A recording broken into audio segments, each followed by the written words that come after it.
Number जे आहे ते पूर्ण स्पाइन आहे.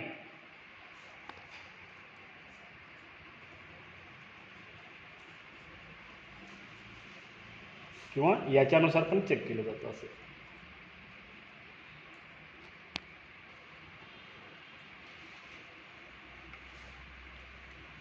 दहा नंबर मूळव्याध जर असेल तर दुखेल, पण दुखणार नाही. कॉन्स्टिट्युशनचा प्रॉब्लेम थोडा नाही. त्यानंतर 11 नंबर प्रोस्टेट, याबरोबर बाजूला.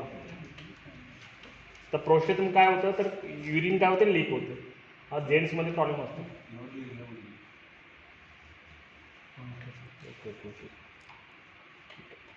11 प्रोस्टेट.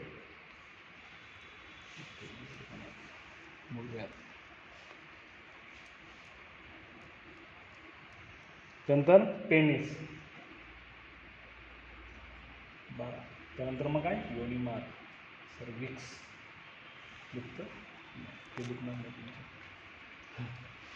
त्यानंतर काय 15 ओरीचा हा पॉईंट असतो आणि हा जो पॉईंट आहे तो कुठला आहे, गर्भाशय युट्रसचा पॉईंट आहे. आणि हा जो इथं आहे तो लिम्फचा लसिका ग्रंथी म्हणजे लिम्फॅटिक सिस्टीम, म्हणजे कुठलंही इन्फेक्शन झालं असेल तर या पॉईंटला दुखतो. आता यांना थोडंफार दुखायला पाहिजे कारण यांना ते इन्फेक्शन आहे ना, म्हणजे सायनसचा प्रॉब्लेम असल्यामुळं ते दुखणार.